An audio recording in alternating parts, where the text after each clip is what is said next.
And now it's a walk down memory lane. This is my favorite segment of the podcast. I'm talking, of course, about the Android Journey story. If you're a listener and would like to come on live and talk about your Android Journey story, but would rather record and send it to us, then contact us via email at contactus@blindandroidusers.com. And now, here's this week's episode guest to talk about their Android Journey story. And we conclude this week's episode with an Android Journey story. And I'm delighted to say we are joined, as introduced previously, by Kirt, aka Captain Manwaring. He is coming to tell his Android Journey story. But I'm going to hand over to Warren because this is his favourite segment and he should take it away. Well, thank you so much, Ed. This is definitely my favorite segment of the podcast. And I'm glad, Kirt, we're excited that you're joining us today. And first, though, how about you tell us where you're joining us from, and then you'll go down that history and tell us about your Android journey, some of those bumps, things you didn't like.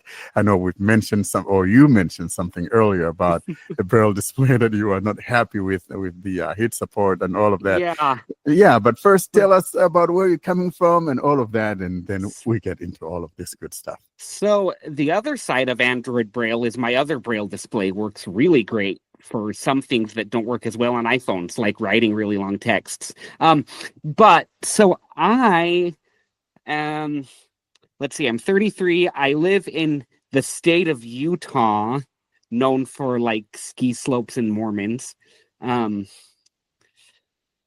Pretty much in the world. But so my first smartphone actually was an Android. It was the HTC, I think, made it. It was the Google G1. It had a little slide out keyboard and like this trackball thing and just 4 buttons like to go, basically what became, that bottom navigation bar, the home, back, recents, whatever the other one was. I still have that phone. Yeah. Oh, you still have? I do have it in the drawer. I know exactly what you're talking about. Yeah. Hey, if it works. You'll probably have less carpal tunnel syndrome over the years from it too. But exactly. All those gestures are kind of hell on the wrist sometimes. Like, anyways, so HTC G1. This was probably like 2010. And I could watch YouTube videos. I could send texts. There was this kind of janky GPS that some blind guy, like the Eyes Free project made. It was called Walkie Talkie. So I could do a few kind of little things. But, even then I saw like, wow, this phone has a camera. This phone has a web browser. Like, they might not be great in 2009, 2010, but they're there. And I can't, use the web browser. I can't like TalkBack was like very infantile then. And so it didn't take me too long to move to Fruitvale. And stayed there for about, 5-ish years. And got curious about Android, I think like 2016-ish area. Got a Galaxy S7, which was quite the shift at that point. Yeah, so that was like my first experience. Anyways, after that, I've switched back and forth a few times, but I've settled on Android. I've got a Pixel. I had an S22. I kind of made a lateral, not quite upgrade, but kind of upgrade to a Pixel 7 Pro. And yeah, I pretty much use Android for almost everything now. And like we all value it here, obviously. So tell us, Kirt, I know you've mentioned that Braille, one of the problems you had earlier on But were there other problems that you ran into? I know you ran to Fruitvale. What were some of the problems that actually made you jump ship to the Fruitvale land? Um, you know what? I can't say you're wrong, honestly. I like my Pixel in a lot of ways more than my Samsung. So, But so, yeah, so we have to explain what I just did because That's not this is a This is a podcast, so Oh, we need subtitles. So when Kurt said he had a bilateral upgrade from Samsung to Pixel, I posted something in the chat which said Samsung to Pixel is never an upgrade ever. Yeah, so Yeah, so he for the didn't podcast actually listeners. burst out laughing at what Warren said. He was actually responding to what Ed had that's put hilarious. in the I chat. guess the third wall is broken. But they were different problems, I think, the first time and the second time I went back to Apple. The first time it was just because TalkBack was just in disarray and couldn't really do anything. On the S7, it was better, but you had a lot of Samsung. I mean, a lot of us probably lived through it. The TouchWiz versus Google and TalkBack kind of hanging sometimes, and Voice Assistant, and like all these weird fragmenty things. So I suppose I didn't know it at the time. Um, but the second time I ditched my S7, got like Fruit 8 or something. Um, I like I thought I was mad at a lot of stuff that Android was doing, but I was actually mad at a lot of stuff Samsung was doing. And I didn't really know the difference of like just slapping a bunch of and it's better now, obviously. One UI has come a long way, but I just and like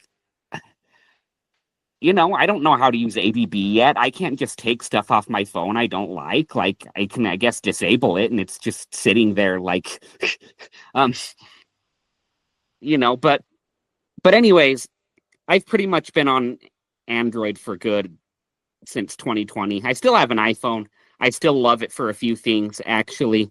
It's it's like I got the smallest one with the little button thing that's like the best part of that phone for a Touch ID, and I can just do it for like the few random things where it works better on the internet or something than Android, and then just like forget about it for a week. And it's indispensable when I need it, like that rare time. So that's kind of how I am now. so what's your current phone? Are you on the Pixel 8, Pixel 9, Pixel 7? Which one is now your main daily driver? Oh, well, I need more money. I'm like, you know, um, I have a 7 Pro, um, so I got to find more work so that I can get a better phone. Not that the 7 Pro is bad. Um, just actually, like Edward said in that sidebar chat that was supposed to be for us on the call. um, Yeah, like but Samsung's hardware is a lot better. I can we feel it. we know that Ed is Bailey Aker, so we've got like three Samsung Mhm. guys in the house. You got Ed, you got John, and you got Sally Yeah. there. My boy who just got a news quiz, and so Although I did confess to a very bad thing last week, didn't I? I did say I picked up a Pixel 7 because I wanted to be able to run betas. So my hole in the wall phone shop had one very cheap. So I did, but yeah, I'm on Samsung, but I do have he's I a do have a 7. lover, a secret lover of the Pixel phone. But he comes on here, puts it No, on the I'm not. face that says, "I don't like Pixel phone," and now in the back of the closet, he's Yeah. we got it, Ed. That's okay. I No. welcome you though. You can hide. That's fine. skeletons in your closet there. If I had any more in that closet, I'd be in Narnia, but I'm not. So Happy. what's interesting to me though is like I have turned into a completely different kind of phone user since I've had a Pixel, just because like it's so good at guiding you to where to take pictures. Like I feel like I'm kind of like a sighted teen again. Like, oh, let me take a selfie of that. You know, like just take all these shots of things that I can't even see. So it's like weirdly not just good at taking pictures, but like weirdly accessible, you know, in that way. And then just like hardware's not as good, you know, it loses service more than my last phone did. Anyways, but yeah, I'd say there definitely are a few things that like have really gotten me interested in staying in Android and that I actually love.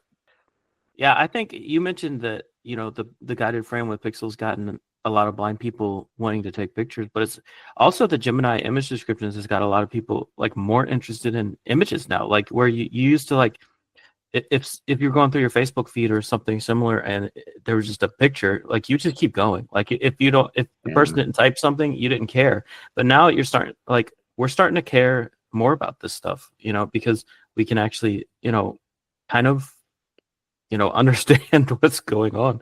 So yeah, the same thing is happening with images, I think, with the AI descriptions. And you can use it on pretty much any Android phone that has TalkBack, TalkBack 15 and runs it decently. Like, what do you need to have voiceovers similar Apple Intelligence thing, like a 15 Pro minimum? Like that's. Mm-hmm.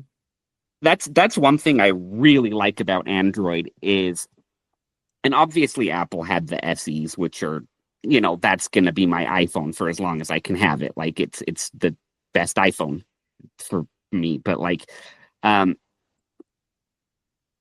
just the fact that we could have like a $600 folding phone that probably won't suck, and we'll see when it's reviewed. But like, and like such a wide price range and all these different choices, and like I feel like it's kind of gotten worse lately because a lot of the Chinese phone companies aren't really here in the States. Maybe I just don't see it, but the competition part, like and people say it's bad because it makes fragmentation, but I think it's also good because companies will be more likely to come up with things like guided frame or Samsung's the Good luck. the extra gesture that they have, and the like, a few things on the Samsung phones that were good for accessibility, like, and people can choose, because I don't think accessibility is the same for everybody.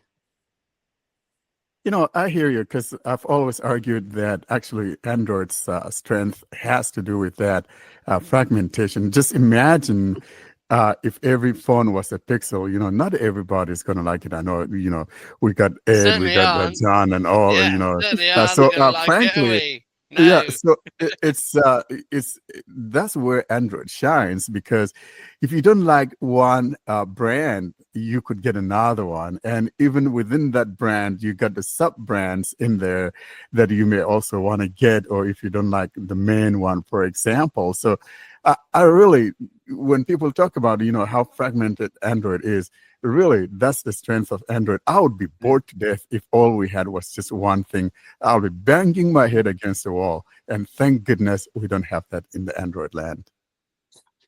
Yeah. So what came to mind for me is actually one of the like, I'm sure we all appreciate the fact that you can plug your phone into a computer and it'll behave like just another drive. You can copy and paste things to, like, that shouldn't be that complicated. Sorry, I'm passionate about this, but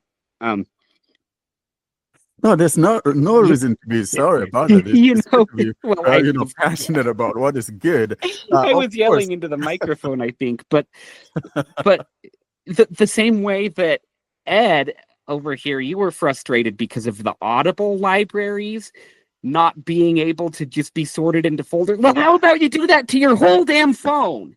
Yeah, Right? exactly Like, that. Exactly that.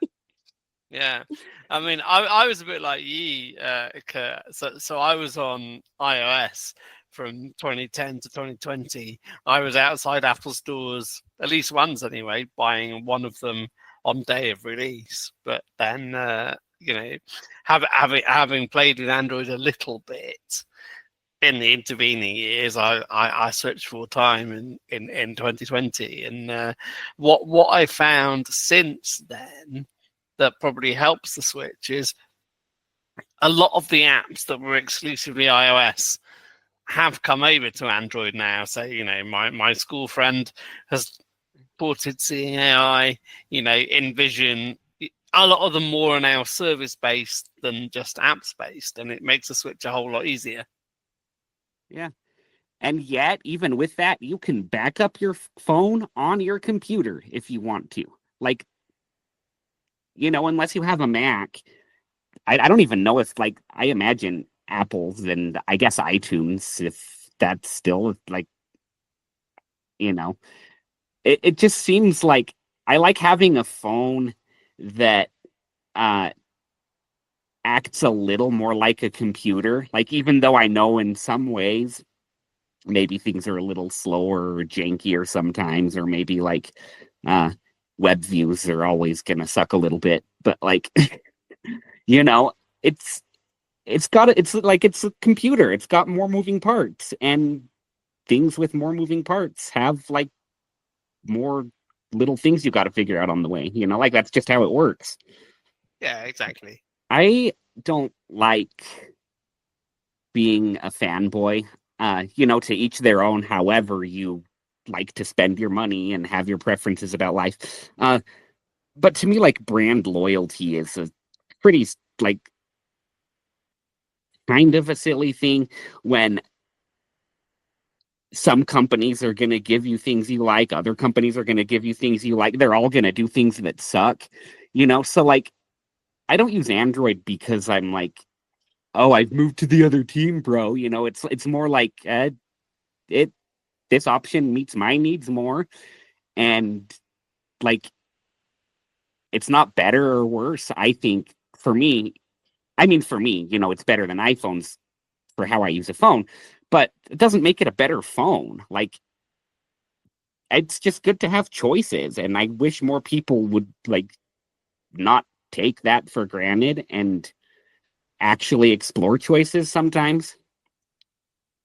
So just to reinforce that, since 2020, I've had a Samsung phone, a OnePlus phone, a Sony phone, a ZTE phone, a couple of Fisher Price nonsense Pixel bollocks. Oh, You oh, no, gotta no, show me. You gotta show a me too, Ed. Xiaomi. Didn't you even get a gaming phone at one point? That's a ZTE, That's a the ZTE. Nubia, Yeah, the Nubia, Ooh, and then on Samsung. So yes, I absolutely agree with not being brand loyal.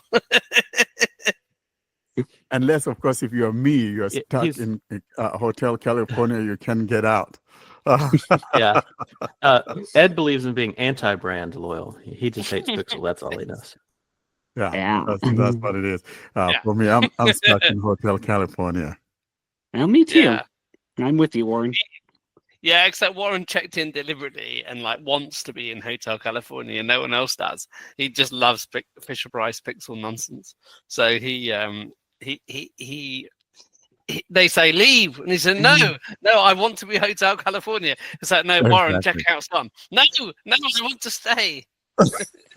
Yeah, but there's some pretty cool things in Hotel California. Like Exactly. Exactly. All the good looking stuff. I'm not going to go there, but you know what I'm talking about. Beautiful hotel. Love it.